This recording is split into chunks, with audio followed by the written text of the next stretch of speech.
അല്ല, അത് സൗഹൃദത്തിലാണല്ലോ. അദ്ദേഹം അപ്പം തന്നെ നിഷേധിച്ചല്ലോ. അദ്ദേഹം അങ്ങനെ പറയുന്നൊരു അഭിപ്രായം എനിക്കില്ല. അദ്ദേഹം പിണറായി വിജയൻ അല്ലല്ലോ.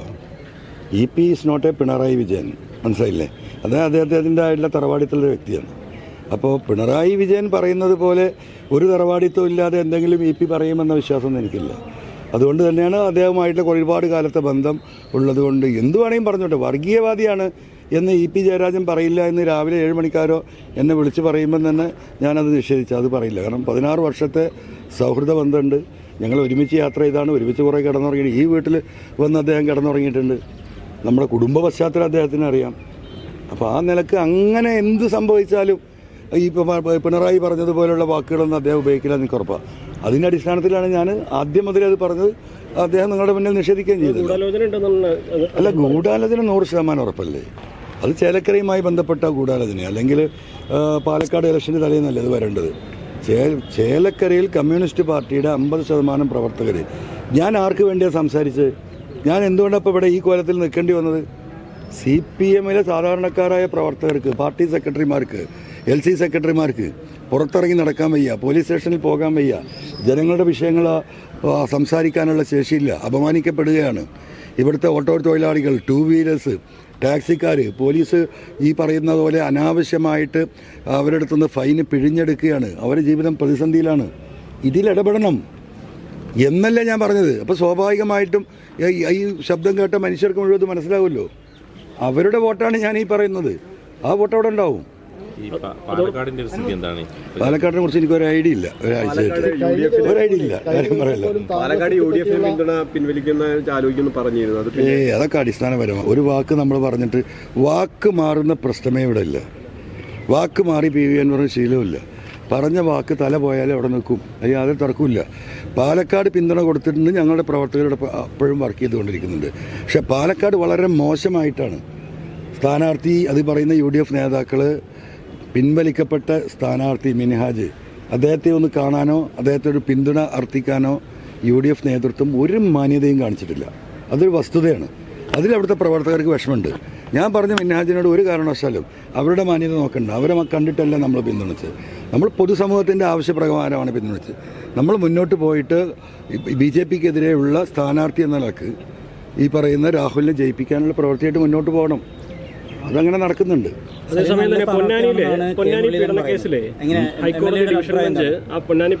ഇങ്ങനെ വാർത്ത കൊടുക്കരുത്. കോടതി എന്താ പറഞ്ഞത്? അതായത് ഹൈക്കോടതിയിലെ സിംഗിൾ ബെഞ്ച് പറഞ്ഞു മജിസ്ട്രേറ്റിനോട് ഇതിൻ്റെ മുകളിൽ നടപടിയെടുക്കാൻ വേണ്ടിയിട്ട്. അങ്ങനെയാണ് ഫസ്റ്റിൽ വന്നത്. അപ്പോൾ ഇതിൽ പ്രതിയാക്കപ്പെട്ട ഒരു പോലീസ് ഉദ്യോഗസ്ഥൻ ഡിവിഷണൽ ബെഞ്ചിൽ പോയിട്ട് പരാതി കൊടുത്തു. ഹൈക്കോടതിയുടെ ഈ ഓർഡർ ഒരു പക്ഷേ മജിസ്ട്രേറ്റിനെ സ്വാധീനിക്കും. അതുകൊണ്ട് അങ്ങനെ സ്വാധീനിക്കപ്പെട്ട ഒരു സാഹചര്യം ഉണ്ടെങ്കിൽ അത് ഒഴിവാക്കി തരണമെന്ന് പറഞ്ഞു. ഡിവിഷണൽ ബെഞ്ച് ഇന്ന് എന്താ പറഞ്ഞത്? മജിസ്ട്രേറ്റിനോട് പറഞ്ഞു, ഞങ്ങൾ പറഞ്ഞു എന്നുള്ളത് കൊണ്ട് നിങ്ങളതിൻ്റെ മുകളിൽ തീരുമാനം എടുക്കണം. നിങ്ങൾക്ക് സ്വന്തമായിട്ട് ആലോചിച്ച് യുക്തമെന്ന് തോന്നുന്ന, ശരിയെന്ന് തോന്നുന്ന, നീതി എന്ന് തോന്നുന്ന തീരുമാനം നിങ്ങൾ എടുത്തോളൂ എന്നാണ് കോടതി പറഞ്ഞിട്ടുള്ളത്. അല്ല, കേസെടുക്കാനുള്ള ഒരു ഇതല്ലേ ഡിവിഷൻ ബെഞ്ച് വേണ്ടെന്ന് പറഞ്ഞത്? കേസെടുക്കണ്ടെന്ന് പറഞ്ഞിട്ടില്ലല്ലോ. ഞാൻ ഉറങ്ങിണീറ്റതിന് ശേഷമുള്ള കാര്യം എനിക്കറിയില്ല. ഞാൻ ഉറങ്ങുന്ന മുമ്പുള്ള സിറ്റുവേഷനാണ് പറഞ്ഞത്. MLAക്കെതിരെ പുതിയൊരു കേസ് നടപടി വരുന്നത് ഇന്നലത്തെ വാർത്താ സമ്മേളനം. അങ്ങനെ ആ വിഷയത്തെ എന്ത് കേസ്? ഇത്ര കേസ്? താങ്കളുടെ കൂടെയുള്ള മന്ത്രി റിയാസിനെതിരെ പറയണം എന്ന് പറഞ്ഞത് ഓഡിയോ അല്ല. അപ്പോൾ വാർത്തകൾ വരുന്നത് റിയാസിനെതിരെ 25 ലക്ഷം ഇവിടെ പിടിച്ച കാര്യമാണ്. അത് അദ്ദേഹം കാണിച്ചതെന്നാണ്. അത്രയേ ഉള്ളൂ. അതൊക്കെ അങ്ങോട്ടും ഇങ്ങോട്ടും കാണിച്ചു കൊടുക്കും. ഞാൻ ഇവിടെ പ്രസംഗിച്ചുകൊണ്ടിരിക്കുമ്പോൾ ഒരു ഫോണിൽ വരുന്ന മെസ്സേജ് നോക്കാൻ പറ്റും. അപ്പോൾ കൂടെ ഉള്ളവരത് കാണിച്ചു തരും. ബുദ്ധിമുട്ടുണ്ടാക്കുന്നുണ്ടോ? എന്ത് ബുദ്ധിമുട്ടാണ്? ഞാൻ സുഖമായിട്ട് നിന്നൊന്നും ഉറങ്ങി 10 ദിവസമായിട്ട് ഉറങ്ങിയിട്ടില്ല. 2 മണിക്കൂർ 3 മണിക്കൂറാണ്. ഇന്ന് 1 മണിക്കൂർ ശേഷം ഉറങ്ങി. ക്യാഷ് പോകുന്നുള്ള ആക്ഷേപമുണ്ട്. അവർക്കൊക്കെയുള്ള മറുപടി എന്താ? ആരാ പറഞ്ഞു? UDFനും LDFനും ഒരുപോലെ. ആരാ പറഞ്ഞത്? ഒരാളെ പറയും. അങ്ങനെ വെറുതെ ഒരു ശബ്ദം വരുമോ? UDF എന്ന് ആര് പറഞ്ഞു? മറുപടി ഞാൻ പറയുന്നത്. UDFൽ നിന്ന് ആര് പറഞ്ഞു? പൊതു ഇല്ലല്ലോ. ഒരാളങ്ങനെ പറയാത്തൊരു ശബ്ദം ഉണ്ടാവും. UDF എന്ന് ആര് പറഞ്ഞു? LDF എന്ന് ആര് പറഞ്ഞു? അൻവറിന്റെ സ്ഥാനാർത്ഥിക്ക് കെട്ടിവച്ച കാശ് കിട്ടില്ലെന്ന് ആളെ പേര് പറയുന്നത്. പേര് പറഞ്ഞ മറുപടി ഇപ്പോൾ പറഞ്ഞുതരാന്ന്. ഇന്ന് രാവിലെ PK ബഷീറിനെ കണ്ട സമയത്ത് പിന്നെ EP അൻവറിനൊപ്പം കൂടുന്നത് മനസ്സിലായില്ല. അപ്പോൾ ആ തരത്തിലുള്ള പല മറുപടികളുണ്ടാവും. അത് പോട്ടെ. എന്താണെങ്കിലും ചേലക്കരയിൽ അപ്പോൾ ആത്മവിശ്വാസത്തോടെ തന്നെയാണ് ഇപ്പോൾ ഏറ്റവും. പിന്നെ നമ്മൾ ആത്മവിശ്വാസം, നമ്മൾ 10,000 വോട്ട് പിടിക്കാൻ പോയതാ. നമ്മൾ ഈ പറയുന്ന പൊളിറ്റിക്കൽ എന്താ പറയുക ഇഷ്യൂസിൻ്റെ മുകളിൽ അതിൻ്റെ ഈ കേരളത്തിലെ നമുക്കറിയാലോ അതിപ്രസരമുള്ള രാഷ്ട്രീയമുള്ള നാടാണ്. അപ്പോൾ ഒരു ബന്ധവുമില്ലാത്ത നാട്ടിലേക്കാണ് പോയത്. പാറപ്പുറം എന്ന് വേണമെങ്കിൽ പറയാം. ഒരു മനുഷ്യനില്ല, സകല സ്ഥലത്ത് ആ പാറയിൽ പോയി കുഴിച്ചാണ് ഞങ്ങൾ ഈ കാര്യങ്ങൾ ഇതുവരെ പറഞ്ഞത്. അവിടെയാണ് ഞാൻ നിവർന്നു നിന്ന് നിങ്ങളോട് പറയുന്നു, 20,000 വോട്ടിൻ്റെ മുകളിലേക്ക് സ്ഥാനാർത്ഥിയുടെ ജയം വരെ എത്താം എന്നതാണ് ഞാൻ മനസ്സിലാക്കുന്നത്. എന്ന പ്രസ്ഥാനത്തിന്റെ മുന്നോട്ട് പോക്കിന് ഈ ചേലക്കരയിൽ നേടുന്ന വോട്ടുകൾ വലിയ പ്രധാനപ്പെട്ടതാണല്ലോ ഭാവി പരിപാടികൾക്ക് അല്ലേ? അങ്ങനെയൊന്നുമില്ല.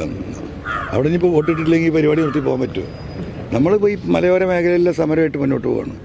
ഡിസംബർ 1 കാസർഗോഡ് ടു തിരുവനന്തപുരം വരെ ഈ മാൻ ആനിമൽ കോൺഫ്ലിക്റ്റ്, മൃഗശല്യത്തിനെതിരെ, സർഫാസി ആക്ടിൽ മനുഷ്യരെ കൊന്നു കൊല വിളിക്കുന്ന ഈ ജപ്തി നടപടിക്കെതിരെ നമ്മളെല്ലാവരും അനുഭവിക്കുന്ന അനാവശ്യമായ പോസ്റ്റ്മോർട്ടം, അതിലെ നിയമ ഭേദഗതി, ഈ 3 വിഷയങ്ങൾ ഉയർത്തിക്കൊണ്ട് കാസർഗോഡ് ടു തിരുവനന്തപുരത്തേക്ക് ഏകദേശം ഒരു 10-20 ദിവസം നീണ്ടു നിൽക്കുന്ന വലിയ സമരജാഥ നമ്മൾ ആരംഭിക്കുകയാണ്. നമ്മൾ മുന്നോട്ട് പോകും. അതൊന്നും ഇപ്പോൾ ചേലക്കരയിലെ വോട്ടിൻ്റെ എണ്ണം നോക്കിയിട്ടല്ല, നമ്മൾ മുന്നോട്ട് പോകും നമ്മുടെ രാഷ്ട്രീയം.